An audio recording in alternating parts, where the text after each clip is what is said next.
The sole purpose of the golf swing is to create a correct impact. How that is done is of no consequence as long as the method employed allows you to repeat it. Those were the words of John Jacobs, a master professional, a member of the World Golf Hall of Fame, a former Director General of the European Tour, and he played an instrumental part in writing the PGA Teaching Manual.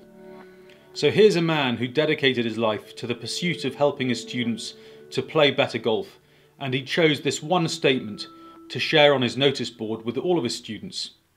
So he couldn't emphasize enough the importance of impact. In golf, a correct impact forms the platform for all normal shots, whether that be a draw, a fade, or a straight shot, a high, normal, or a low trajectory.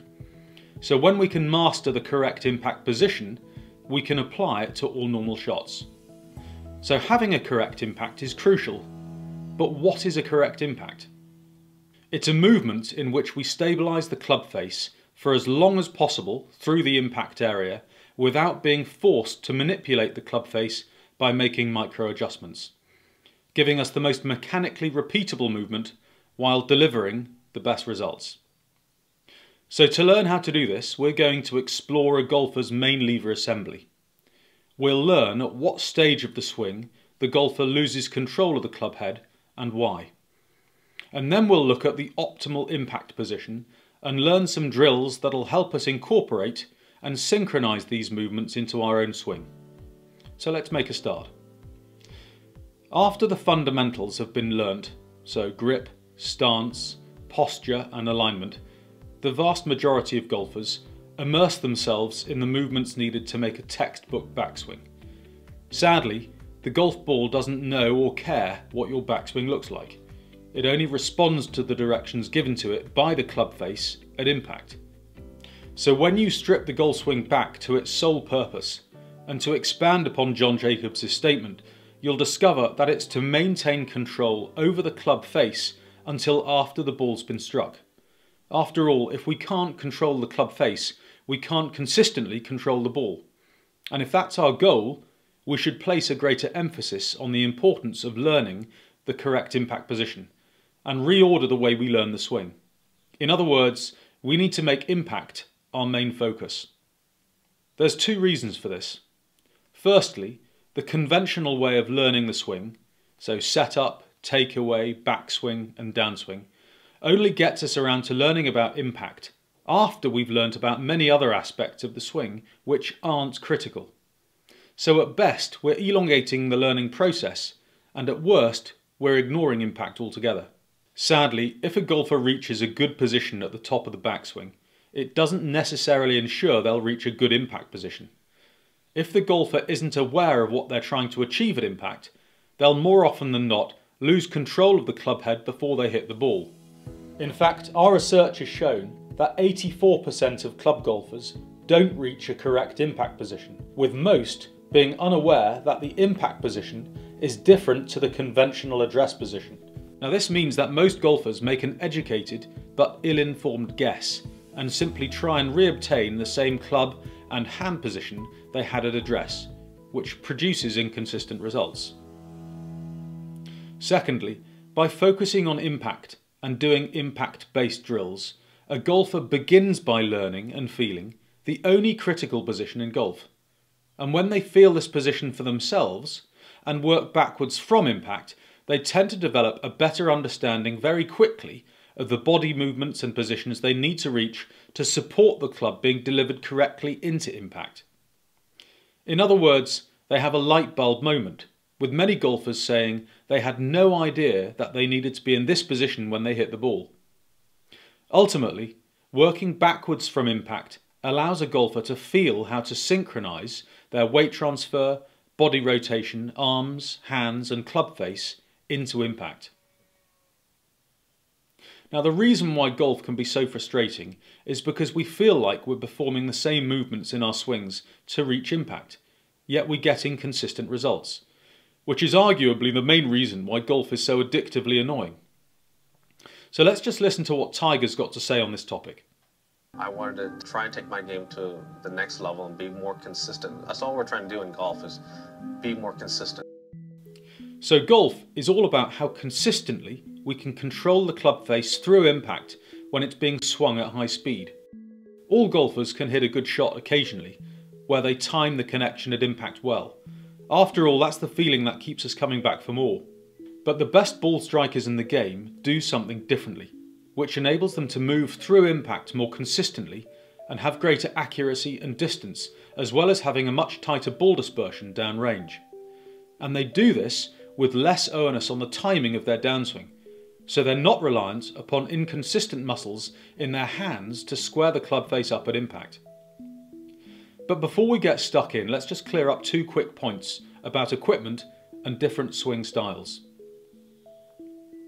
Sadly, despite continued improvements in club design and materials over the last 60 years, which has delivered new technology, making golf clubs longer, lighter, with more forgiving and faster club faces, it doesn't mean golfers can swing their modern day clubs any better than they could their old ones. A good analogy might be to say that a bow and arrow is faultless. It's the archer who's the one who can use his equipment more effectively. And to prove this point, if you gave a modern day tour player equipment from the 1960s, they'd still be able to shoot level par or better.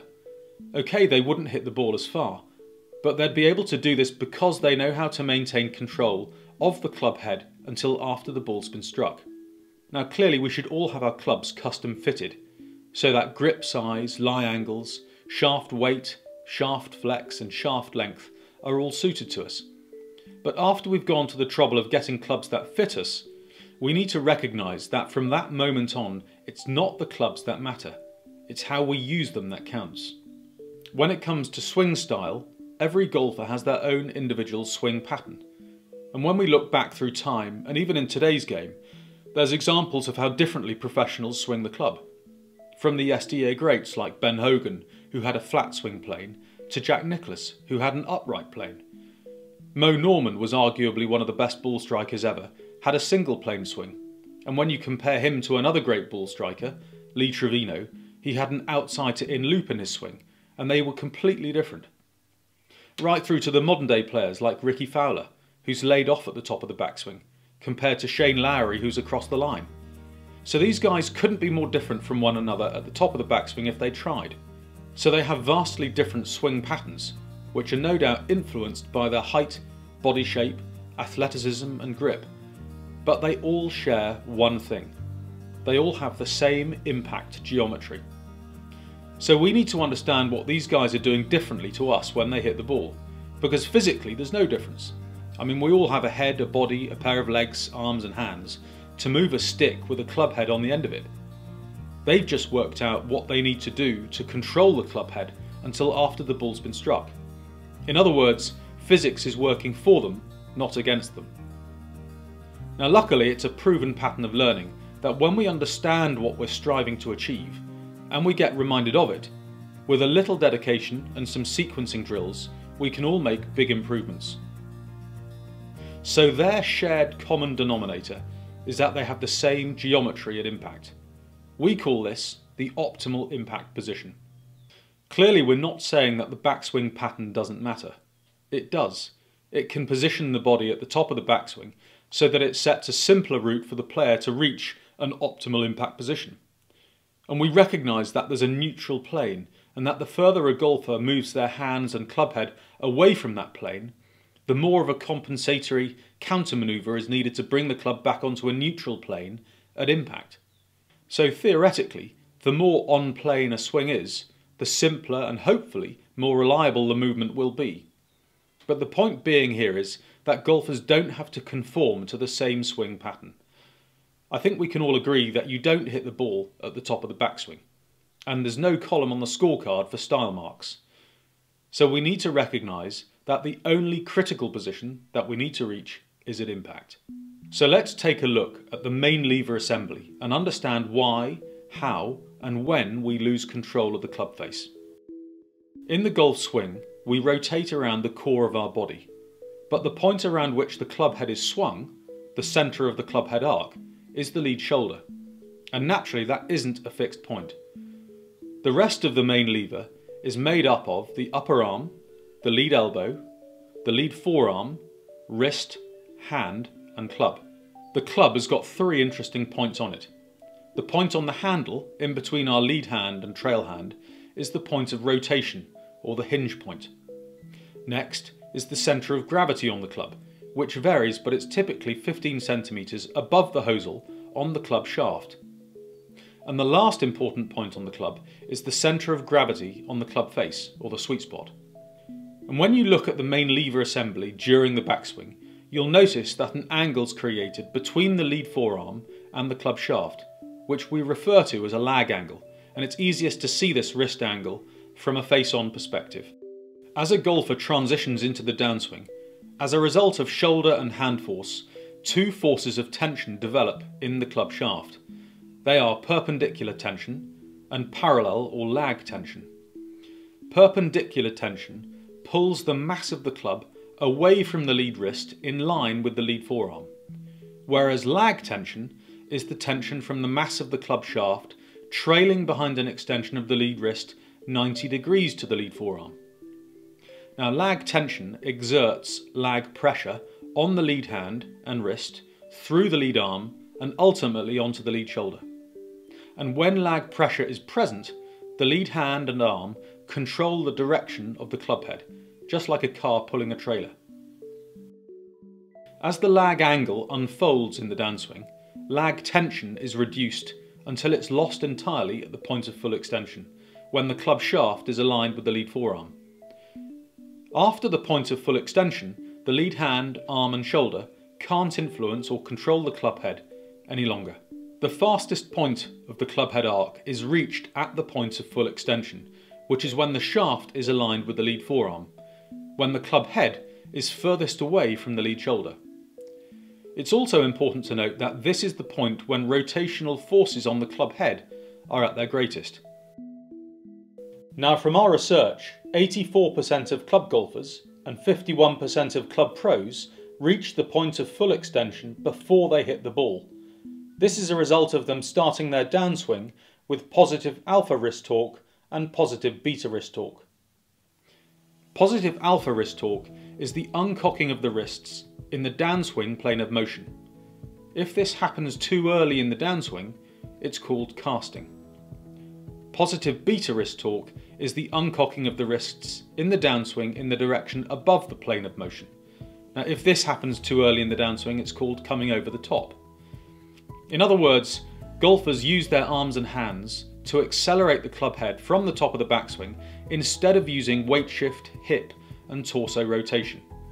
Now, this early arm and wrist movement forces the club head to accelerate too early in the downswing, resulting in the lag angle and lag tension being thrown away. Now, as a result of this early club acceleration, the club head soon has more speed than the hands, and the main lever reaches the point of full extension, the fastest point in the swing, before impact. So, as a result of incorrect sequencing, we reach full extension before impact. So why do the vast majority of golfers start the downswing with this move? It's a combination of two things: the hit tendency and the scoop tendency. The hit tendency happens because golfers want to hit the ball as far as they can, so they mistakenly try and generate as much clubhead speed as soon as possible using their arms and hands. What they don't appreciate is that speed isn't created instantly. It has to build. Now, this results in golfers creating as much speed as possible and expending all of their energy before the ball's been struck.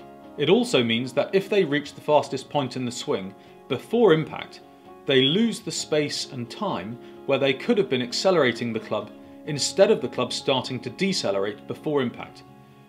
Now, this means golfers hit at the ball, not through the ball.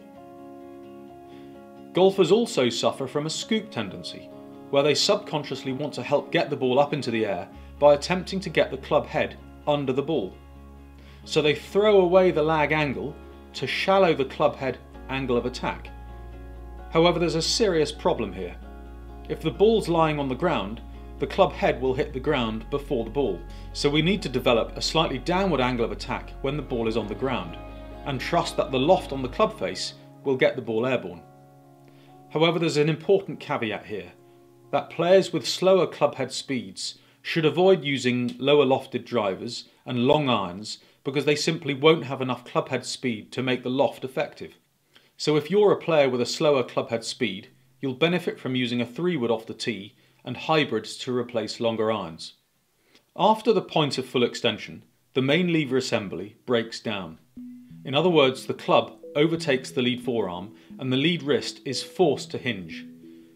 Now, due to the centre of gravity of the club overtaking an extension of the lead forearm, reverse torque occurs. Now, reverse torque is when the club head is moving quickly under momentum, but due to the hands travelling slower than the club head, the handle end of the club wants to rotate around the centre of gravity in a reverse direction away from the target.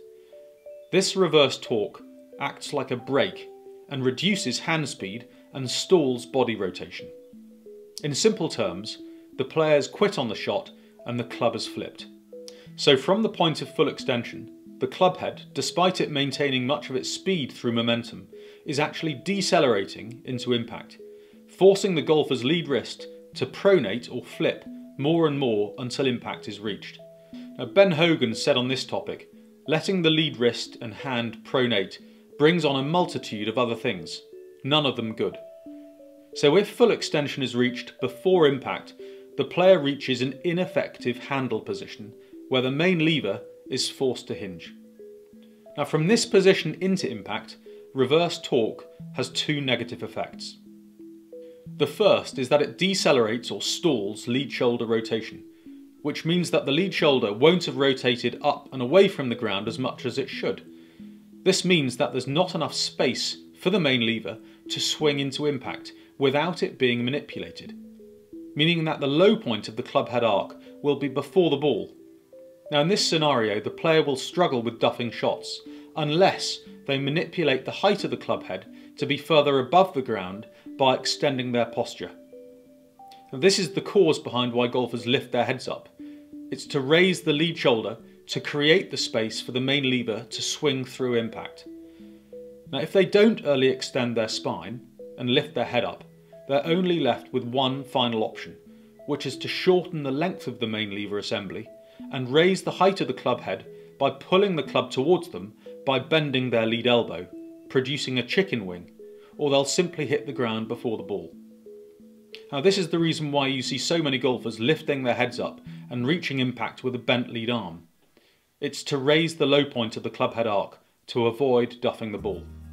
The second negative effect of reverse torque is that it forces the handle end of the club away from the stabilising pad of the lead hand and moves the pressure point to the forefinger of the lead hand, which is closer to the point of rotation or the hinge point on the handle, essentially reducing the length of the radius that the pressure points are from the point of rotation on the handle. Now, this takes away the stabilising leverage and control over the club that the lead hand provides, meaning that the player is entirely dependent upon the trail hand to make micro adjustments to the club face before impact. Sure, the lead hand is still holding the club, but it can't provide any significant direction or control, so it's not dissimilar from playing golf with your trail hand only. If the main lever assembly reaches full extension too early, we've established that the club will hinge from the handle before impact. This essentially moves the pivot point in the main lever assembly from the lead shoulder to the hinge point on the handle, reducing the effective length of the main lever. Now, this matters because a club attached to a short lever rotates around its pivot more times, given the same club head speed, than a club attached to a long lever. In other words, a club attached to a short lever will point at a target for less time than a club attached to a longer lever, requiring the golfer to either have impeccable timing or they'll have a wide ball dispersion downrange. By comparison, a club face attached to a longer lever points in the direction of the target for longer, resulting in a bigger margin of error while still producing straighter shots and a tighter ball dispersion. So if a golfer reaches full extension before impact, they'll be forced to control a short lever, which points at the target for less time, and attempt to control the club with their trail hand only. It's not a recipe for consistency. Phil Cheetham is a doctor of kinematics who did his dissertation on handle twist velocity, or club face closure rates through impact, and he found that there was no correlation between the rate of closure and accuracy. In other words, from his study, there were multiple PGA Tour players with high handle twist velocities and low handle twist velocities, and there was no noticeable difference between them. You might ask, how was this possible? Well, one observation is that Dr. Cheetham studied PGA and European Tour players only, who all have lag tension at impact, so they all reach full extension after impact. So the handle position and shaft orientation trail behind the lead forearm. Whereas 84% of club golfers and 51% of club pros do the opposite. They reach full extension before impact, which means their brains compute what movements their trail hand needs to make to deliver the desired club face angle at impact, and if left unmanipulated, they'll mishit the shot. So the typical golfer is forced to manipulate the club with micro adjustments to attempt to deliver the desired club face angle at impact. The trouble is, these micro adjustments are incredibly difficult to perform consistently, especially when you consider we're making these adjustments with the small fast muscles in our trail hand only, while the club is moving just after its maximum speed. But what are the micro adjustments that need to be made to counter what torques? After full extension has happened, the club is subjected to two more torques that further destabilise the club face. The first is club face rotation, and that's due to the physical shape of the golf club. The centre of gravity, or the sweet spot on the club face, in an iron or a metal wood, isn't aligned with the apex of the shaft. So at full extension, when the club head is subjected to its maximum rotational torque, and because the club head is moving faster than the player's hands, the club face wants to flip over and rotate around the shaft and close very quickly. And should full extension happen before impact, the player must actively manipulate the face to prevent it from closing before the ball struck, by resisting against that closing torque, by twisting the face open with the trail hand. Now this is the reason why Dr. Phil Cheetham's dissertation into handle twist velocity found there was no discernible difference between handle twist velocity and the accuracy of shots. So he found that the rate of closure had no bearing on accuracy. However, what does impact accuracy is how consistently a player can deliver the same club face angle and club path into impact. So the question should be, what shaft orientation relative to the player's lead forearm provides the golfer with the most mechanically repeatable impact in terms of club face angle and club head path? We asked Dr. Sasho Mackenzie to perform a study into this topic using forward dynamics modelling, and he found there was a 46% improvement in face angle and 10% improvement in club path between a lag and flip impact, which led to a 43% improvement in accuracy and 50% improvement in distance control, as well as hitting the ball 6 yards further. So he found that the most mechanically repeatable way to deliver a consistent club face angle and club head path is when the shaft of the club trails behind the lead forearm at impact. In other words, the less range of motion that the lead wrist has to perform prior to impact, the better. Now, if a golfer reached full extension before impact and they didn't try and manipulate the club face would be closing at its fastest point in the swing, meaning the golfer will be making contact with the ball when the club face is closing at its fastest rate. So either they're going to need impeccable timing on every shot, or they're going to be really inconsistent and spray the ball all over the place. So the best ball strikers in the world delay the point of maximum rotational torque that happens at full extension until later in the swing, and therefore don't have to manipulate the club face prior to impact, and as a result are able to control the club face angle more consistently into impact. The second destabilising torque that's applied to the club after full extension is called lead deflection. Now, lead deflection is caused by the club head carrying a lot of forward momentum, but the handle is travelling much slower, and this causes the shaft to develop a bowed shape. This adds dynamic loft to the club face at impact, meaning that the trajectory of the ball flight will be higher than normal. If full extension is reached before impact, the shaft will be subjected to significantly more lead deflection than a player who reaches full extension after impact.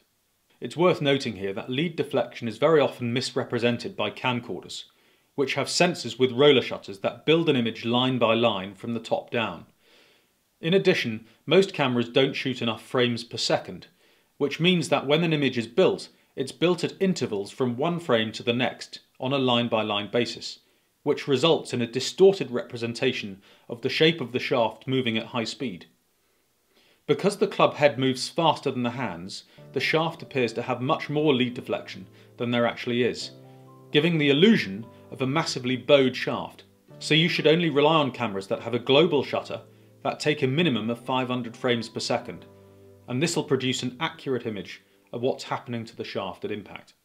So you can imagine, when you combine the micro adjustments needed to raise the low point of the club head arc, resist against club face rotation and lead deflection, while suffering from a smaller window of opportunity to strike the ball with the club face pointing at the target, and you factor in that due to reverse torque we're dependent upon our trail hand only to control the club face, it's hardly surprising that almost all golfers struggle to deliver a square club face and strike the ball consistently out of the sweet spot. So what does this mean? It means that golfers are trying to manipulate the club face to slow the rate of club face rotation, but they can't control the club face consistently, meaning that their strike pattern on the club face is chaotic. And if our ball strike is off and we don't manage to find the sweet spot, it has a colossal effect on distance control, and when you factor in the gear effect, it affects accuracy too. So toe strikes fly with a draw bias and heel strikes fly with a fade bias. All in all, the golfer will be inconsistent and suffer from having a wide ball dispersion downrange. So by reaching full extension before impact, it causes the golfer to reach an ineffective hinge position or club handle position, forcing the golfer to perform a larger range of motion with their hands before impact, and from the point of full extension into impact with the trail hand only. Now this is incredibly difficult to time correctly and perform consistently. So hopefully now we'll all acknowledge what not to do and why. So at the point of full extension, we lose club head control. This is the reason why it's crucial we reach the correct handle position at impact. That means we reach full extension after the ball's been struck. So let's compare the handle position where we lose control to the handle position of the best ball strikers and take a look at what happens when we reach the optimal impact position. The best ball strikers all reach a handle position at impact, which means the shaft of the club trails behind the lead forearm, so they only reach full extension after impact. This has a magical effect on every element we've talked about so far. It means the club is accelerating through impact with the shaft under lag tension. So the golfer maintains the stabilising lag pressure in the lead hand, which means they maintain control over the club with both hands. They delay the point at which the club head is subjected to its maximum club face rotational torque and lead deflection torque until after impact, and there's no reverse torque that needs micro adjustments to counter. So let's take a closer look. In order for a player to reach the optimal impact position, they need to initiate their downswing with a combination of weight shift, hip and torso rotation. Big, consistent, controllable muscles. This delays the point where the lag angle begins to unfold until later in the downswing, where centrifugal acceleration creates the highest clubhead speed, delivering the most mechanically repeatable movement as well as delivering the best results. This means that the main lever assembly is shortened because of the lag angle. In order to get the club head to move forwards without flipping their wrists, the player must rotate their hips and torso. This clears the lead hip and raises the lead shoulder up and away from the ball, creating enough space for the club to be swung into impact without the need for the player to early extend their posture or for the lead elbow to develop a chicken wing. Now this means that the player can maintain their spine angle and stay down and get their trail side through impact with a forward handle position. Now as we've just learnt, lag tension diminishes to zero at the point of full extension, and because that is happening after impact, during the optimal impact position we still have lag tension, because the shaft's still trailing behind the lead forearm, which means the stabilising lag pressure that's applied by the lead hand against the handle is still present. When the lag pressure points in the lead hand and trail hand are furthest away from the point of rotation on the handle, the golfer maximises the radius of the couple, which provides the most leverage and control over the club. When you have lag pressure, it's primarily applied against the pad of your lead hand and the forefinger of your trail hand, a distance of approximately 20 centimetres between these points of pressure, providing a couple with a radius of 10 centimetres from the hinge. Now compare that to a radius of 0 from the lead hand and 10 centimetres from the forefinger of the trail hand when the golfer reaches an ineffective handle position. So it's not about the amount of lag pressure or how much acceleration we have through impact that matters. Merely by reaching the optimal handle position at impact provides an effective hinge position where both hands are able to operate in an equal and opposite direction around the point of rotation, producing a stable hinge, giving us control over the club. This is the position that Ben Hogan referred to in his book, 5 Lessons: The Modern Fundamentals of Golf, when he commented, "There's no danger that the right hand will overpower the left and twist the club over. It can't. As far as applying power goes, I wish I had 3 right hands." Every good golfer has his left wrist in this supinating position at impact, and every poor golfer does the exact reverse. When we have lag tension at impact, the handle position is further forward than the centre of our body, so it's important to understand the difference in direction between the hand path and the club head that ensures that the club head travels along the target line at impact.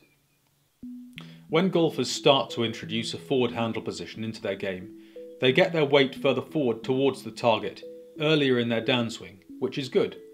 But there's a tendency when you start to do this that you get the club stuck behind your body in the downswing, so the club moves on too much from an in to out path at impact.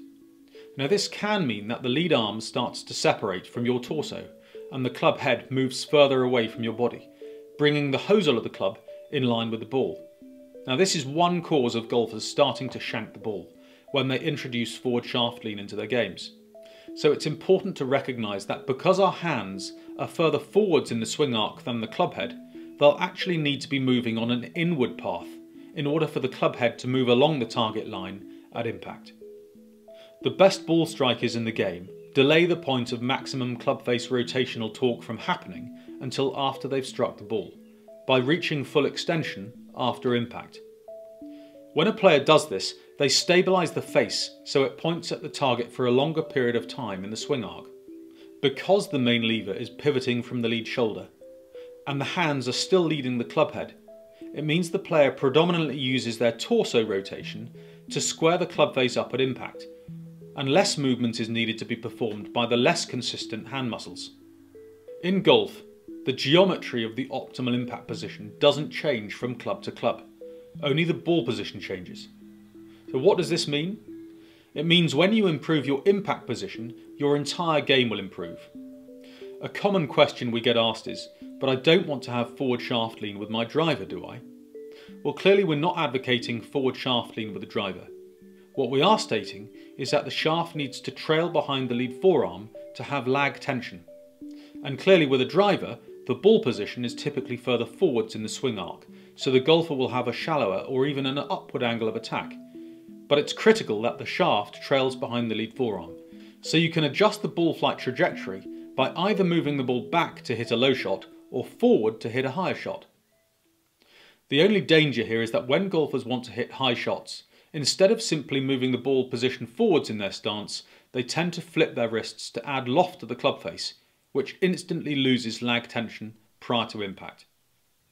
The best thing about the geometry of the optimal impact position is as soon as you've understood and can feel the position and movement you need to return to at impact, it applies to all normal shots and clubs.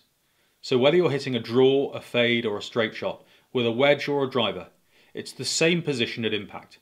The only element that changes is the ball position and swing path. But how do you know when you're in the optimal impact position? The DST impact line technology provides a massive step forward in golf club design, because for the first time ever, a technology has been approved by the R&A for use in conforming clubs, not to improve materials or structure, but actually enables golfers to use their clubs more effectively, by allowing the golfer to familiarise themselves with and be reminded before every shot of the optimal handle position needed to control the club head until after the ball's been struck, which we've established earlier is the sole purpose of the swing.